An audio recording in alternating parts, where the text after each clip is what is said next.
Welcome back to another episode of the Reseller's Mindset Podcast. My name is Mike, also known as the Used Book Guy on YouTube, along with my friend and fellow full-time reseller, Johnny B.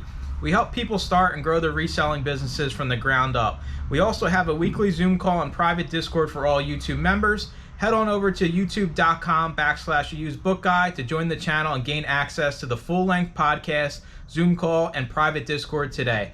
Let's get into this week's episode. What is up, everybody? Welcome into another episode of Resellers Mindset Podcast. Mike sitting next to Johnny. We are staying up on the current news, although this will come out 7 days from the recording, so this may not be a thing, but it is a big thing currently.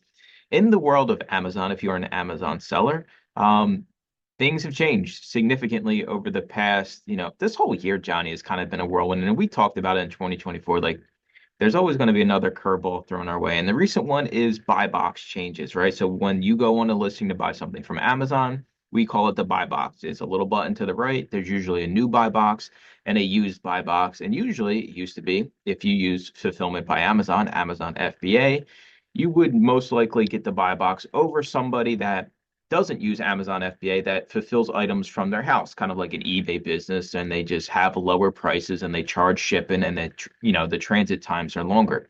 But that has completely been thrown upside down across the board on Amazon for the past probably 2 weeks now, and it is hurting a lot of people's bottom line. And thankfully for me, I don't know what it is. I'm kind of barely staying afloat. And Johnny even said it before this call, like they're coming for you.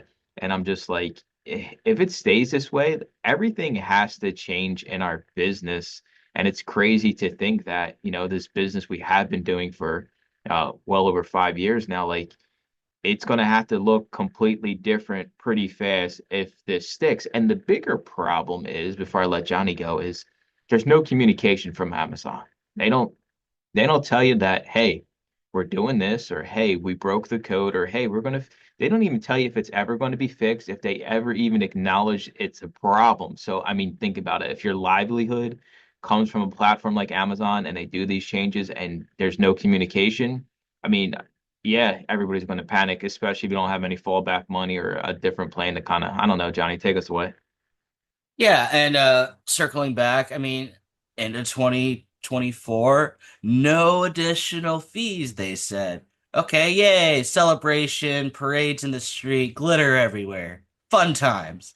Roll into this year and we get hit with the API change in February and January, and then this month we're getting hit with this buy box shifteroo. And it's like, man, what's going to happen in April? What is going to happen in April? Because they're making changes left and right. I'm all for improvement changes or adapting, but this one is severely business impacting. It's not a minor shift. It would be a major shift if this were to stick.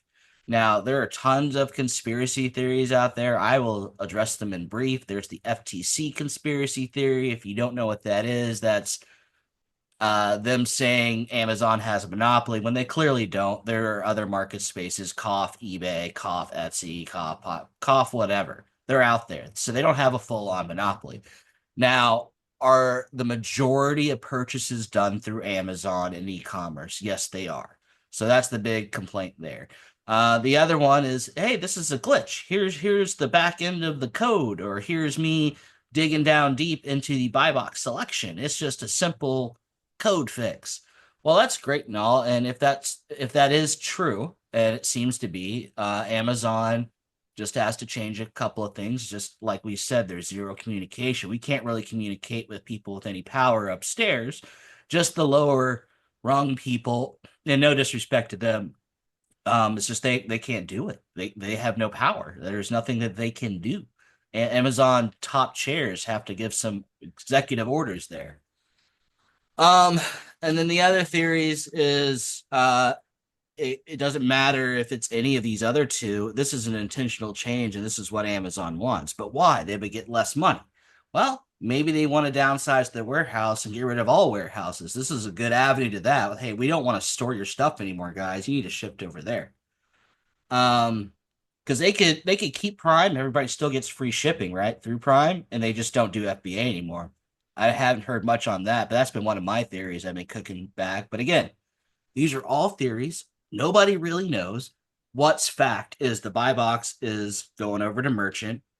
What are we going to do? For me, it's too early to make a major shift. And if you decided to pull the plug out of Amazon, good for you, I guess. Less competition for me. Or you decided to shift heavily into merchant fulfilled or cross listing. Again, I think these plays are too early, but it's good to have plans to, well, if this is the new law of the land, I'm going to have to shift to a new landscape. Or maybe we get more into eBay and all these other things. We get into new products because new products aren't affected on Amazon. We shift categories where the buy box shift doesn't matter if it goes to merchant or not. It's pretty much the same.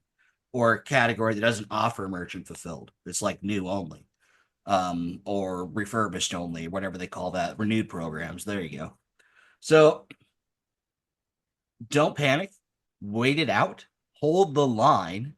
William Wallace said that. Hold with his big giant ass sword. Hold.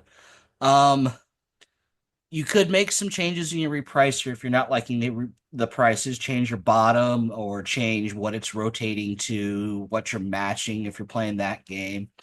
Up to you if you want to do the penny undercutting, but I don't think it matters. You're never be able to go as low as the merchants, honestly. So Yeah. I think if this sticks, it's goodbye to 90% of media sellers. That's crazy for me to sit here and say that. If this buy box change sticks, 90% of media sellers are not it, there's no path forward, I guess, right? Because you're never going to be able to sell it. So for example, I'm using FBA. I have a DVD at 12.99 FBA. And I was looking before we hopped on the Zoom. And I went and there's somebody with the buy box at $4 and $5.99 shipping. So it's almost the same exact price. It's going to take 3 times as long for this person to go pick and pack the order for it to actually get delivered to the customer. So, like Johnny said, in theory, it doesn't make sense for Amazon to keep this, but we don't know what Amazon wants to do. Maybe they want to get out of the warehouse space. Maybe at least maybe in the media category, they want to get out of the warehouse space. But it's not even just the media category. Other categories have been crushed by this. Video games is one of them. Anything that's got a used buy box is seeing this change. And I mean, it's crazy to think about, but we've done the podcast where you need to have some type of other plan to kind of make things work. And I'll tell you right now, I am not running no major merchant fulfilled operation. I'm not running a huge eBay operation. So if I can't figure this out, how to continue to grow my business on Amazon, then I will probably just switch categories or, flip only new items on Amazon because it is, I don't enjoy making a dollar, $2 an item when I have to pack and ship and go to the post office and deal with the customer. And that's the reality of that business. A lot of it is just lower dollar stuff, and a lot of these huge players get shipping discounts. So it is a huge thing. I hope it works itself out, but I mean, I don't know which way it's going to go, Johnny. I'm not leaning one way or another here because we've seen things like restock limits where, people that were making millions and millions of dollars every quarter four were limited to 1,000 units. So, as much as we can sit here and say they're losing all this money, I don't think they lose any sleep over it. What's up, Amazon sellers? We wanted to take a second to talk about GoToLister, the software me and Johnny both use to list and manage our inventory and grow our businesses. With the fastest listing speeds out there and built-in profit analytics, it's a no-brainer. Easily and quickly have items available for sale using 2D barcodes and get more for your items with its built-in smart pricing. Make sure to check out the 30-day free trial at gotolister.com/Mike or using the link in the description below. no, not at all. I mean, just look at the sheer amount of Section 3s we've seen happen to bigger sellers. We're like, we don't want your business anymore, but we make you millions of dollars a year. We don't want your business anymore. Okay, I guess I'll go elsewhere. Yeah, I mean, I don't know which way it's going to follow the other, but I'm leaning towards, since it's happening in other categories, not just media, that it is in fact a glitch, and it's just it's just a coding thing they need to fix. That's where I'm primarily leaning. If we were just seeing in media, I would think different, but it's happening in all categories. So I tend to think it's there is on the glitch side. Just my personal opinion.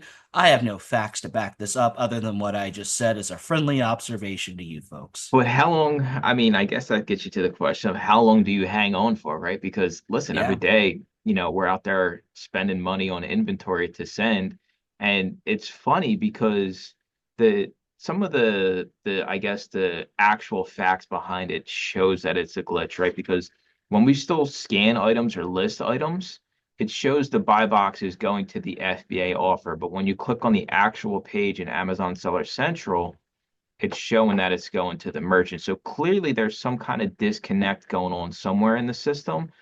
But I mean, how long does this stay this way? And I think every week that passes, I mean, some people are seeing 50, 75% decrease in sales. And Yeah. I mean, if this is your livelihood and you've done nothing different, and maybe you're even somebody that's ramping up the business, you have to honestly take a look at, okay, well, what's my plan? If this stays the same for the next 30 days, what's my plan? What about 45 days? What about 60 days? You got to start thinking ahead of the curve here because you don't want to quit, right? Because if you quit and all of a sudden, then you see what happens, Johnny? I quit today and then it's fixed tomorrow, right? Yeah. That's Mike, can exactly you quit like after this call? I mean, I want to that's get more money in.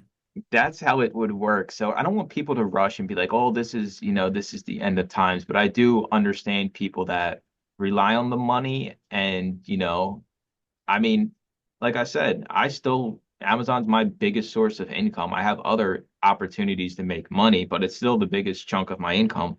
So it's tough to tell somebody to stick it out if they don't have, if you're living dollar to dollar, like you can't afford to stick it out, right? And there's nothing you can do to fix this situation because you can't compete with the merchant offers. If you sell something that low, you literally will lose money on Amazon. So if a merchant's selling it for $5, if you sell your item at $5 FBA, you are actually losing money. So it's tough. I know it's a big hot topic issue, and I'm in the boat with Johnny where it's business as usual for the foreseeable future. Come maybe the end of April, May, if nothing has changed, then we have to start thinking about what is the next step, right? Like what are we going to do instead of used media? And if it comes to that point, so be it. And I like to think people that are entrepreneurs can be entrepreneurs in anything. It's not just, you're not just you only had one good entrepreneur business ever, right? Usually you can translate your skills to another type of business or even another category. And for me, I would still probably sell on Amazon. I would just sell something different and kind of go down a different avenue, but it's still way too early to kind of jump there. But I do see a lot of small time people that rely on the $100 to $1,000 they get every 2 weeks. It sucks 100%. And I feel bad for people in that situation. And I wish there was something we can do. I wish Amazon would at least communicate, but they don't have to communicate, right? We're on their platform. eBay never communicates shit. No platform ever does. So you just gotta, I don't know, pray to Jeff Bezos every night that it gets fixed. Right? I mean, here's my personal opinion on what you should do. Continue business as usual until the beginning of April. The beginning of April, evaluate. Look at your books. Can you survive another 30 days? Can you go from April to May? And then you need to make a call if the answer is no on what you're going to be doing. If this is your full-time income. If you can, I would say write it out an additional 30 days, unless Amazon comes forthcoming like, yo, this is the new way, then yeah, shift out earlier. Or um, hold the line. Do not I'm not saying have a knee-jerk reaction because we're talking about weeks, we're talking about months, right? This is we're planning for the long haul. So make your decisions based off the long haul. But in order to do that, you have to look at the short term of can I pay my bills? If you can't, you clearly need to do something else. You either overspent and didn't plan for the barren crop season that is Amazon right now, and you need to shift into something else. If you got a little bit of reserve, well, it's time to live off that reserve for a minute, your business reserve, that is, and just hold out until we know more definitive answers. Because right now there's nothing. They're slow. They're like Congress, right? It's going to take them a minute to say something one way or the other. They will eventually say something. It will be addressed because this is a big thing. Um, or it just magically fixes itself and it's just bump in the road is all this was. Um, Again, we kind of listed your options. You can go new, you can do a merchant operation, you can shift to a different platform, you can shift to an entirely different business, even outside of reselling. There are options for you. So just be patience, the wrong word here. Be have the wherewithal to endure the Amazon nonsense that is in fact Amazon. Uh, and honestly, the people left standing, they're gonna win. Oh yeah. If you're the last people standing and maybe there's 20 of us versus the 3,000 of us, you guys win. It's funny because like you said, right, we dealt with the whole API debacle. Now we got they're regating a lot of the popular brands, right? The one Yeah. of the big one is Universal Studios. So anybody that watches any type of DVD movies, a huge majority of them are Universal Studios, and a lot of people are being regated in that brand. So, but yet again, that was another thing with no rhyme or reason, no explanation. Some people got it, some people didn't. There's no correlation between those who got it and those who didn't. We're living in crazy times. You're right. It's like if you can survive this and it does fix itself, then you're going to be leaps and bounds ahead of everybody. That's why for me, it's just business as usual. I still buying, I'm still going out running my routes, still spending money on inventory, still packing as usual, still pricing the way I price. Nothing has changed. Now, we have this conversation in April, May. Maybe things start looking different, but I'm here to tell you if there's no used buy box going to FBA offers, then the whole business model of selling items FBA, used books, CDs, DVDs is 100% dead and gone. Pretty much. It's accurate. I mean, we could scream, we can yell, we could be very annoyed, but that does us no good. I'm saying go in a closet, do it for a couple minutes, then come back out and get to business. Roll up your sleeves and get to work one way or the other. Um, this is out of our control, folks. There's nothing you can do. The only other thing is if your repricer is, I don't know, undercutting or going pretty low right now, you may consider changing how you reprice just for a stability thing. Like, do you really want to sell things at your floor and make a quarter or not? But that's a personal business choice you got to make. I can't answer that for you because you can make the argument some money's better than no money, right? That's a perfectly valid argument. Or you could say, you know what, I'm just going to hold out. I'm going to plan for the best. Maybe I'm going to raise it up $1 on the bottom end floor. If you don't know what a floor is, basically that's the lowest it'll sell for. What do you, I'm curious, what is your plan if it stays the same way? I'm rolling into merchant, omni-channel, cross-listing everywhere and anywhere kind of deal, and I'm probably going to get some more storage units. I'm actually going to, I had planned to do merchant anyway this month, so I'm just going to go down to Lowe's on Saturday and pick up some bricks and boards and get that going. So it's crazy that we're having this conversation. For me, Johnny will be the media man. I'm moving on to greener pastures 100% if this sticks.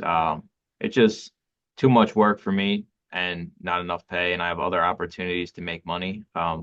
It's it's tough. It is it's weird being in this situation because we've seen glitches come and go, right? Like we've seen Amazon categorize items as like hazardous material or this or that, and it seems like once a month there's always something breaking on the back end. But when it's something this big, and I mean, we're both friends with people that, do seven figures a year on Amazon, and their sales drop-offs have been even more astronomical than us smaller guys and girls that are just trying to make, ten to $20,000 a month selling on Amazon. And I guess if we do hang on for as long as we possibly can, and unfortunately 90% of people go away, Johnny, when it comes back, we're going to be rich. It's going to be like the gold rush, right? We're going to be out there. We're going to be getting more for our items, less competition. But I don't blame the person that says, okay, I've given this. I think we always tell everybody, you got to give something a realistic amount of time. Uh, I would not just quit this week or next week or the week after. At least you got to at least see it through March at the bare minimum to see if this thing kind of works itself out. But I mean, you got to do what you got to do to support your household. If you ain't got no money coming in, then guess what? You need money coming in. And if I didn't have no money coming in, then I would just go get a job because at the end of the day, money needs to be made, bills need to be paid. Absolutely. You got to do what you got to do. You got 15 children you got to feed. Well, time to put on that Starbucks, that Mickey D's hat and apron and all that fun stuff. Survival mode's a real thing. Survive. You can worry about thriving once you stabilize. You got to do the necessary things you need to do. And that's not a knock. That's just reality. People have different circumstances. They have different income needs. Um, they have different budgets, honestly, and different bills. If you're living in the if you live even in regionality, if you live in New York or Washington, you got a lot of different problems with people living in Virginia and Texas. Just cost of living difference alone. Yeah, it's tough. I will say this. I did see one thing there. Somebody said maybe the warehouses are backed up, so that's why they're switching the buy box to merchants. I don't think their warehouses are backed up like that. I think it's something wrong in the matrix. The problem is, do they send Neo into the matrix to fix it all? That is the problem. And there's no direct answer that we can give or that anybody can give. And I'll tell you right now, if you go in any of the Amazon reselling groups, it is the sky is falling. It's time to, I don't know, figure something out because this is not going to work. And I just caution everybody not to jump to these crazy conclusions when things like this arise. Sure, it sucks. Hopefully the suck is only temporarily. And if not, then we pivot to something else. You got to be ready to always be moving somewhere, something. But until that, I mean, there's no like official day though, right? Like John, like we're sitting here talking about, well, maybe 2 months, 3 months. It's like, at what point do you actually make the decision that, like, for somebody like me or you, right? Like, I got a pile of money. I could live off it for however many years, right? So, like, theoretically, I could just drag this business along for that long. So it's like, at what point do you just assume that this is what it is and it's time to 100% pivot? I mean, I would say probably when you're at 30% of your cash reserves, like, I gotta make a play. I've held out as long that's reasonably as long as you can, about 30%, because you've dwindled. Um, and you may want to even do it at like the 50% mark. Like I've cut through half of my cash reserves. I don't know. And then you make the decision if I'm going down to 30% or not. I would say that'd be a fair evaluation. Because you're still going to get billed for Amazon fees. You're still going to get your storage fees if you've got a facility or a warehouse or a storage unit. You still got all the software fees, right? And let's not forget good old Amazon's $40 a month subscription just to even play ball here. It's just how long can you stand? The people I feel bad for the most are the employees in an FBA operation because I'm going to say it as a business owner, employees are the first thing that people look at to cut when trying to save on expenses. They may be out of jobs because of this nonsense. Because you, as a business owner, didn't have cash reserves in the bank. Well, bills are coming due. It's me or them, and you're always going to, or you or them, and you're always going to choose yourself. It's just a matter of fact. You can do everything you can. Now, there's going to be some people that are going to argue getting a credit card or taking out a loan to weather the storm. Don't do that. No, please don't. You should have had the cash reserves in advance. If you were building up a business and never got to the point of cash reserves, well, you're probably in a better position to pivot than anybody who's been at it in the long run anyway. Don't take out a loan to survive. It's a bad juju. Don't do it. Yeah. Um, but yeah, the employees are probably for people that have employees, they're probably going to be impacted the most by this, and that's sad because they're working for an hour, right? They're already doing the McDonald's, Starbucks life like we were talking about, but they're working for you. It's a much better working environment than those other two places. Yeah, it's crazy, man. It's crazy that we're having this conversation, and maybe by the time this podcast comes out next week, maybe it's all fixed, and we just put out this podcast just to waste everybody's time. That's what we're You had to hoping put in the for. comments. It's all lies. That is what we're hoping for, but it is by no stretch of the imagination either way. And anybody that tells you one way or another is just kind of giving you the runaround and what they hope for or what they think is going to happen. And, we just gotta kind of just sit here and, I mean, not get caught up in it because it's easy to get caught up in it. I mean, even in our group, we have people spiraling. Uh, and rightfully so, because like we said, if you don't have the cash reserves and you're relying on that money to come in from Amazon to pay your bills, and all of a sudden that paycheck gets cut in half, I mean, I'd be pissed off too, right? I'd be trying to figure out what can I do or what did I do wrong. And the actuality is any platform, any job, listen, it's an at-will employer. And here in Pennsylvania, you could go to work and they could fire you for nothing. You are an at-will employee. They are an at-will employer. And it's the same exact thing when you're selling on a platform. You think they ask any seller, hey, should we make this change first? No, they don't care. The change gets made, and this is just another kind of transition of being an at-will employee. You can get fired for anything any single day. This is just a little different. They're not firing you because they're still taking your damn money. They're just paying you less, but they Yeah. change how their platform works. So everything you used to know no longer is valid. So you're kind of dead weight to them, and they don't want you around no more. So let me put it this way. This is the equivalent of you working in a corporate job and they say, we want you to double your hours for half your hourly wage. This is what this is if you choose to stay. Um, yeah, we want you to work harder for less money per hour, but you can have more hours, as many as you want. That's what this is. That if you're looking at it, if it stays, that's what you're looking at. Do you want to work more hours for less money per hour, compounding? But you can have unlimited hours. You can work 17, 18 hours a day. Sure. That's so true. And listen, I'm not signing up for that, dude.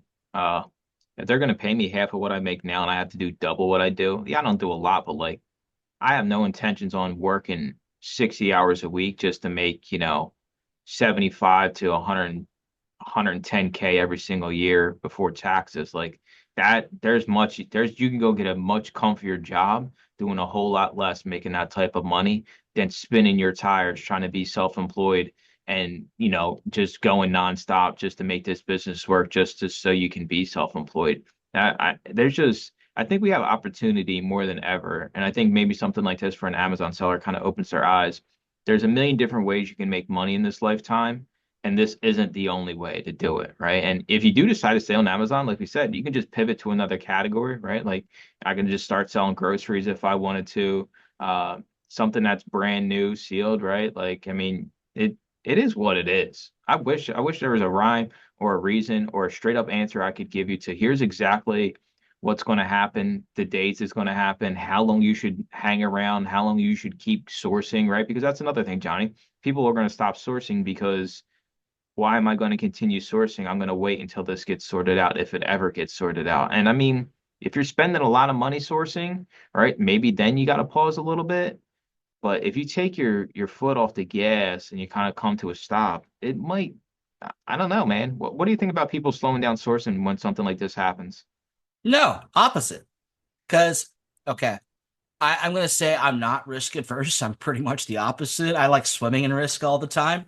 But if you're going to double down on something, when the sky's falling mentality amongst the crowd, that is the best time to do it. Now, is this me giving you the advice to go do that? No. You got to make that choice for yourself. Me, this is what I would do. I would double my sourcing. I would double my box send right now because I'm banking on putting myself in a very short window of big gain. Because if I'm the only one pumping out and everybody else is pumping the brakes, like you said, I'm gonna win and I'll be laughing. But I could be wrong, and I spent money on fees, I spent money on inventory. There is that fact. You could be wrong, but I like to hedge my bets and just let's double down here. Let's do it. Let's go. Let's It's go. it's funny you say that because I did my biggest bulk buy uh just yesterday. I got to go pick it up again because it was 5 carloads of disc media that I bought. So I guess you could say I doubled down because I knew this is going on, and I'm just like, listen, if the opportunity is there, I'm going to take it. So for me, you're not going to see any slowdown from my operations. And if worse comes to worse, I got to sell my DVDs at, 7.99. I'll still make $1, which is, 10x what I paid for it. So I guess in worst case scenario, I guess that's the good thing about this business is it doesn't take a lot of money to kind of keep it afloat, right? So like if you just did one box a week or two boxes a week, maybe that's like 50, $100 a week to kind of keep it afloat to see where it kind of rides out. Yeah, and I'm saying double down. So you're 100, $200 extra. Um, because while everybody waits for the green light to go, you've already been going at yellow and red, and you got all the warning signs to abort, don't do it. But that's a perfect opportunity, in my opinion, to do those kind of things because the payoff's bigger for you because they're looking at transit time, packing time, check-in time, and you're already through the gates on that. You win. You've won. But I can't condone me telling you to do this. I'm saying this is what I would do. And again, I live in the world of risk and love it. Ha ha ha. I think you just have to give things a chance to sort themselves out before you make any crazy rash decisions, right? I mean, it's just you can't just go off the first thing that happens like, "Oh my God, like this is it." Like you got to give things time to see if they stick. And if they stick, and if you're the person that's like, "I know this is how it's going to be," right? You're convinced that this is not a glitch, this is the new Amazon. I still would challenge you to give it some time to see if it plays itself out. Even if you think you're 100% right, I think making quick rash decisions, especially in small businesses, that's how you kind of screw yourself over. With like, if somebody comes to me today, is like, "Hey, what are you doing? Are you staying? Or are you going?" You can't, like, I can't give you a straight up answer right here, right now, right? Like, there hasn't been. It's been like 10 minutes since it started. Hmm. Yeah. I mean, this is going to be a slow change. I'm saying giving it till April to make a decision where you're going to lean one way or the other.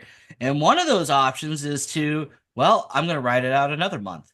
And that's probably a smarter play than, unless you got no money. If you got no money, you got to do something different. That plain and simple, honestly. The people that are going to quit right away are the ones that were already out the door anyway, right? So it's like people They that are were like, looking for a reason. They were looking for a reason.